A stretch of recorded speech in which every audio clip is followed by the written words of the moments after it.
She yelled from across the fence. "You can't burn that wood here. This is HOA property." But the crazy part was, it was my backyard. I looked at her pretending not to care, but inside I was boiling. Every night my firewood pile got smaller, and every morning Karen's backyard fireplace magically had a fresh stack. I set up my camera last night, caught her red-handed sneaking over with her flashlight, stealing piece after piece like it was some kind of mission. She even whispered to her husband, "He'll never notice. He's too dumb to count." This morning she came again. I stood at my window holding my coffee, watching her drag away another bundle of my wood like she owned it. That's when the idea hit me. I'd had enough. I didn't yell, didn't confront her. Instead, I spent the afternoon hollowing out a few thick logs and filling them, carefully with gunpowder I kept from my old workshop days. They looked exactly the same, heavy, solid, perfect. I placed them right at the top of the pile, the same spot she always grabbed from. That night I saw her creeping again, moving slow, wearing gloves like she was in some spy movie. She snatched the logs and hurried back to her place. I stayed awake, waiting. Then, around 10:47 p.m., a thunder-like boom shook the block. Her backyard lit up like a flash grenade went off. People screamed, dogs barked, and I saw her running out in her robe, covered in ash, yelling, "Somebody tried to kill me." I could barely hold my laugh. Within minutes, sirens echoed down the street. Cops swarmed her house. She pointed straight toward mine, screaming, "It's him! He's the psycho!" But before she could finish, Officer Daniels, my old army buddy, stepped out of the cruiser, looked at me, then at her, and said calmly, "Ma'am, before you accuse anyone, maybe tell us why his wood was in your fireplace." She froze. Everyone stared. Her face turned pale like chalk. That was the first time Karen didn't have anything to say. She stood there shaking, mumbling nonsense as the neighbors gathered around. "It's not what it looks like," she stuttered, but the whole block had already seen the camera footage. I sent to our neighborhood group chat. Karen, the self-proclaimed shell president, caught sneaking into my yard at midnight, stealing wood like some raccoon in yoga pants. Officer Daniels tilted his head. "You know, trespassing and theft are both crimes." "Ma'am," she gasped, "I am the HOA. I have authority here." Daniels chuckled. "No, you had authority. The HOA board voted you out last month for harassment complaints." The crowd broke into whispers. I saw her husband, Jerry, standing a few feet back, holding his head like he couldn't believe what he married.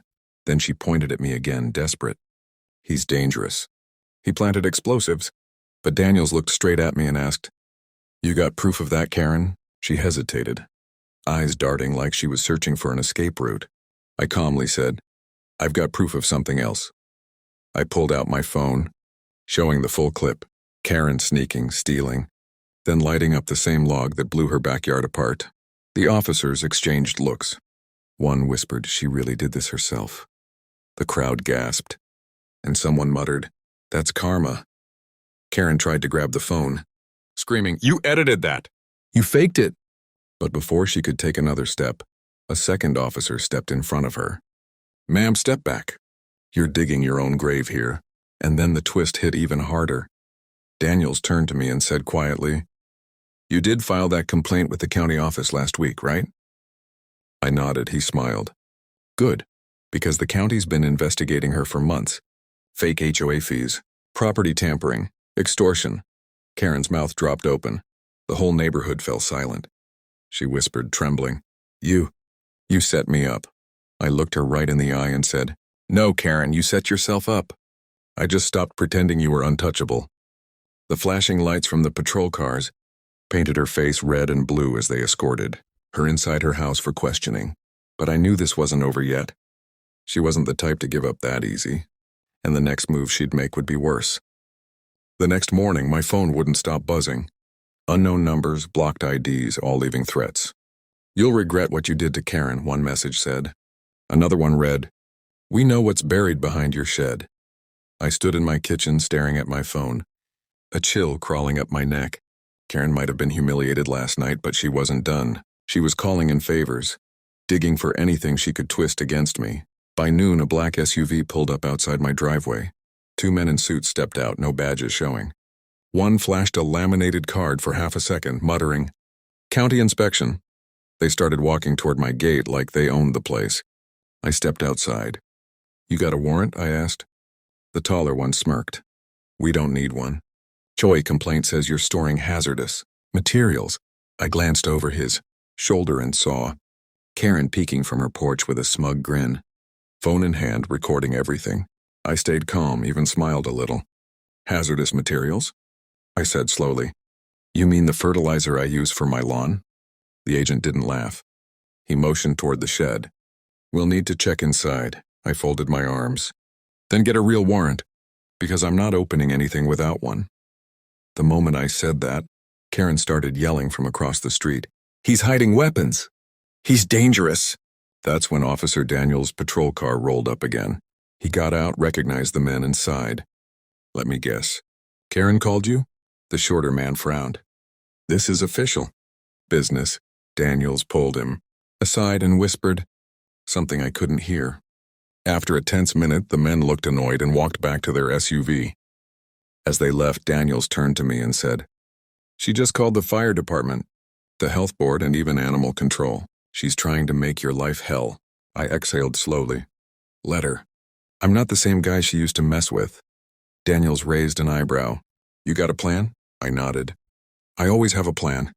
That night I went into the shed, unlocked the metal chest hidden beneath the floorboards, and pulled out a black folder labeled Federal Case Files 2012. It wasn't fertilizer I used to store, it was evidence.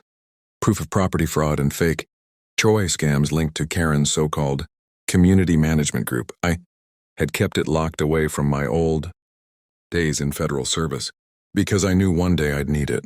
I looked toward her house, her lights still on, her voice faintly echoing through the yard as she yelled at her husband again. I smiled to myself and whispered, "Game on, Karen." By the next morning, everything started moving faster than I expected. I emailed the entire folder, the fake HOA contracts, the illegal property assessments, and even the bank transfers under Karen's name to the county fraud division. I didn't sign my name. I just wrote one line.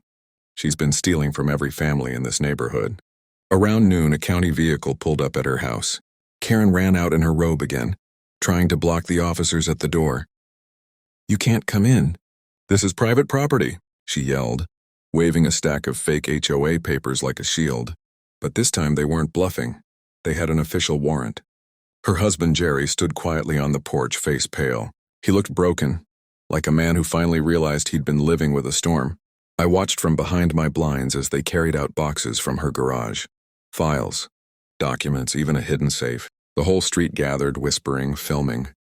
Karen screamed at everyone, "He planted this! He's framing me!" But every word just made her look guiltier. Officer Daniels approached her and said, "Ma'am, we just confirmed your name on multiple fake HOA accounts. You've been collecting illegal fees for years." That was the first time I saw her eyes fill with real fear. She tried to speak, but her voice cracked. You don't understand. I did it for the neighborhood." Daniel shook his head slowly. "You did it for yourself, Karen."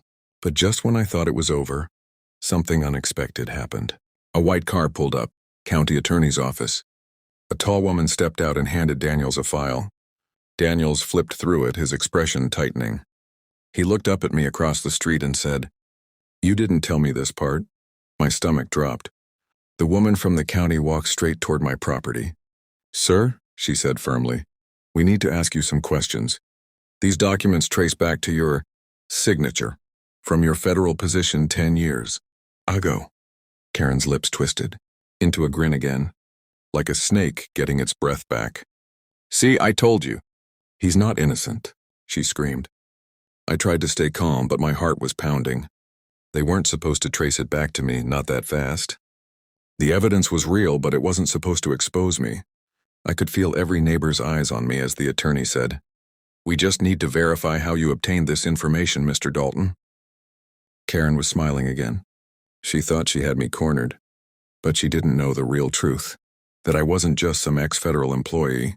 I was still under oath, working quietly with the Department of Justice on old property fraud networks. This wasn't a setup. It was an operation. And Karen had just walked right into it. The entire street had gone silent. Even the wind seemed to stop as the county attorney stood in front of me, folder in hand. Karen's laughter echoed from across the road, wild and bitter. "He's busted.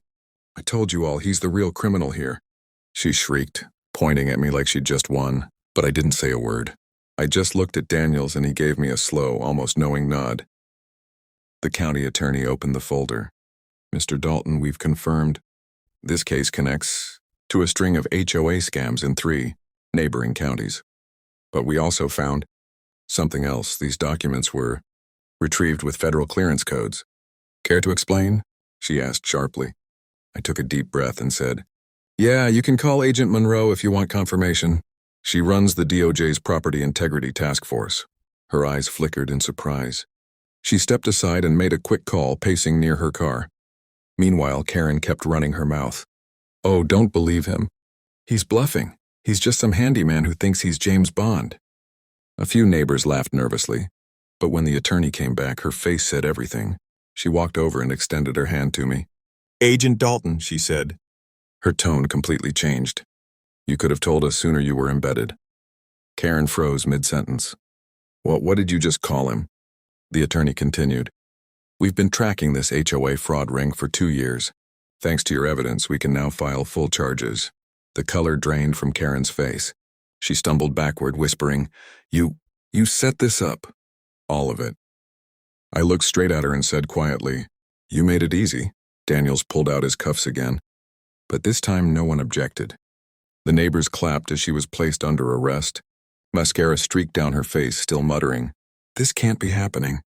But just when the officers started walking her toward the patrol car, she turned and shouted, "You think you've won? You don't know who I work for." That line made everyone pause. The county attorney frowned. "Who exactly are you referring to, Ms. Miller?" Karen smirked, lowering her voice. "You'll find out soon enough. I wasn't running this alone." Then she looked at me one last time and said, "You've just made yourself a target, Agent Dalton." For a moment, even I felt the air go cold. Daniel stepped closer and whispered, "What did she mean by that?" I stared at her as she was pushed into the car, the blue lights reflecting off her face. "I don't know," I said slowly. "But if she wasn't the one in charge, then someone bigger just lost their cover." And for the first time I realized Karen wasn't the end of the story. She was just the beginning. That night the neighborhood was dead quiet, but my gut wouldn't let me rest. I sat on the porch watching Karen's dark house across the street, her curtains still half torn from the arrest. The flashing police lights were gone, but the smell of smoke and tension still hung in the air. Daniels had texted me before heading out. "Feds taking her downtown. Be careful, bro. Something feels off." I poured myself a cup of coffee and opened my laptop. Connecting to the federal secure line.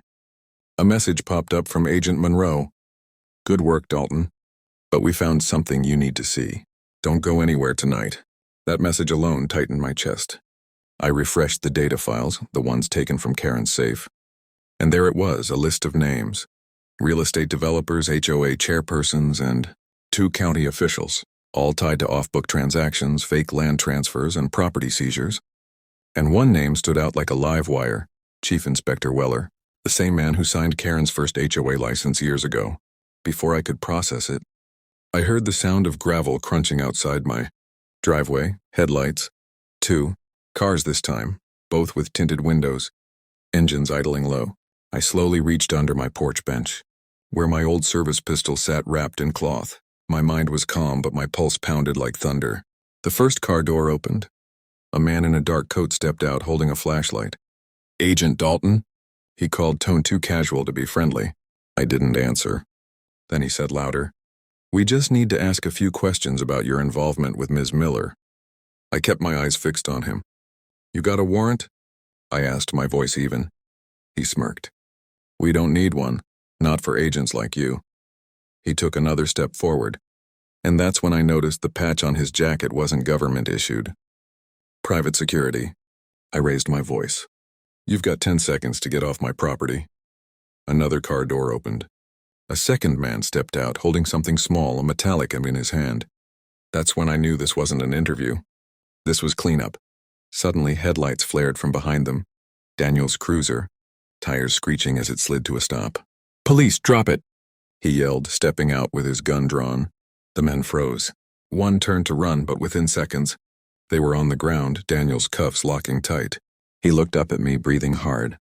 "Told you something felt off," he said. I exhaled, finally lowering my weapon. "They weren't cops," I muttered. Daniels nodded. "No, but whoever sent them, they're trying to erase everything." Just then my phone buzzed again. Another message from Agent Monroe.